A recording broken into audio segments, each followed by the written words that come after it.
All right, so I'm back. This is Sabrina Moreland, and I'm going to show you how to use the Literature Resource Center this time in relation to doing drama research. So if you'll remember from the first video, I was focusing on Henrik Ibsen's A Doll House. So you guys, of course, are going to be plugging in your access points for Tennessee Williams and the Glass Menagerie and character or theme or whatever it is you're researching. So, like I've said in those other videos about Poe and his short story, I always like to start again with the playwright or the author of the piece I'm researching. So I'm going to put Henrik Ibsen in that search box, and I'm absolutely not going to click on any of the things this database suggests. It does limit your results, and that applies to any of the terms you type in here, names of stories, plays, and all that good stuff. So I'm just going to put in Henrik Ibsen and hit enter. And on the right, we can limit those 602 results down by using these limiters on the right of the screen here. Do keep in mind we want to keep this on literature criticism. And one of the first things I can do is click on document type and cut my results in half practically by clicking on critical essay and then hitting apply.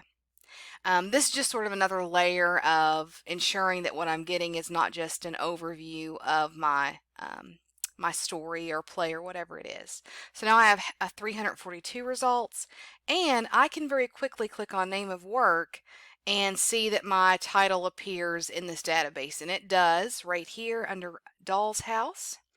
If I click on that and hit apply, then I have 32 results that I can sift through pretty quickly. So that's just utilizing the access point of author and title. Now another way I can search is by entering the title up here at the top instead of the name of the playwright. And so I'm just going to put in A Doll's House, ignore those suggestions, hit enter, and now I have 455 results under literature criticism. And I can do what I've done initially. I can narrow this down to critical essay. And this time, though, I'm going to employ my search within tool to narrow this down a little bit. So I could go over here to search within.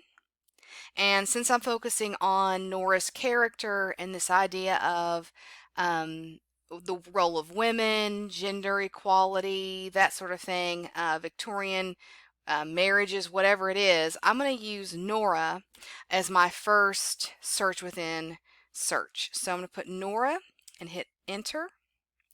And now I get 120 results. So it's narrowing it down, and I can do search within as many times as I want as long as I have results to work with. And so this time I'm going to look at her freedom or abandon that's sort of displayed throughout this play, and I'm going to hit search. Now I have 70 articles to work with. So like I said, I can keep narrowing that down by using search within as many times as I need to. You also have the option of doing an advanced search, which sometimes gives you better results or maybe too few results. It just depends on what you're researching. So I'm going to click on that link for advanced search, and I'm going to enter the author's name again. Because like I mentioned in that first video, sometimes just searching for your literary element with the author will give you the kind of results you need. So I'm going to go Henrik Ibsen, and it's really important to make sure this stays on keyword. And this time I'm going to put in quotation marks because I want women's role to appear together in my search, and put women's role or feminism. Now, this is a new skill. I'm taking the root word for feminist or feminism, so F-E-M-I-N, and I'm going to put an asterisk next to it.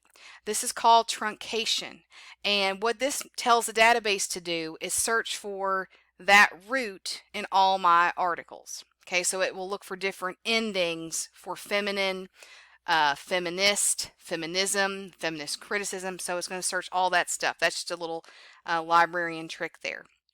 Now, we want to make sure our fields over here all say keyword. So that I've changed that to keyword.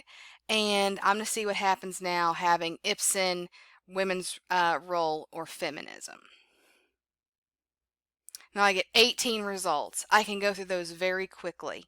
So once you get your results narrowed down, you might have to change your terms a little bit. You'll try to find an article that's really relevant. And I actually think this first one, Reading, Writing, and Authority in Ibsen's Women's Plays. So you'll notice nothing about a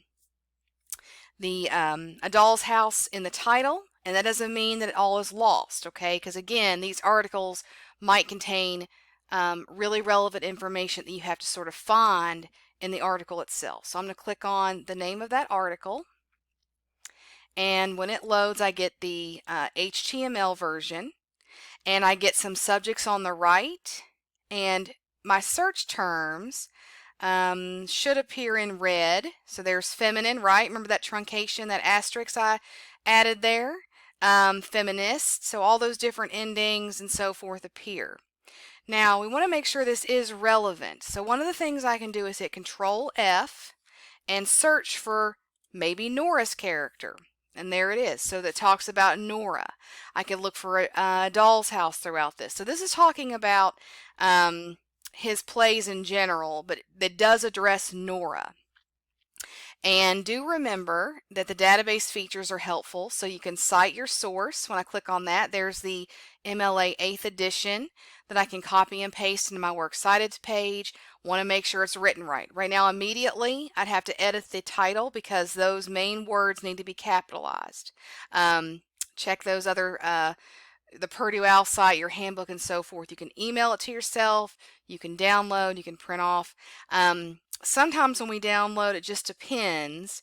It might bring this up as a PDF with page numbers because you'll need that for your in-text citations. It just depends on, this one did it, the article, the journal it comes from. So I could say there's page 2, and this actually corresponds. Sometimes it'll be like page 298, so it just depends. But you can download to get the page numbers there as well. So that's just another way of searching. This type of research, like I said, applies to poetry, maybe literary essays that these authors have written. It could apply to short stories like with the Poe and Mask of the Red Death that I've already shown you. And when you go into JSTOR, when you go into the ebook collection, all of that applies. You're just plugging in the access points that we've talked about from that first video. So hopefully this has helped you navigate these databases and this process a little bit better for your 1020 drama research. I'm still available for any of the questions that you have for your research. That could be for how to use these databases, how to find better search terms, how to do citations even. So anything you need help with, I'm really happy to help you. So don't hesitate to reach out. I hope everyone is staying safe and well, and thank you for listening.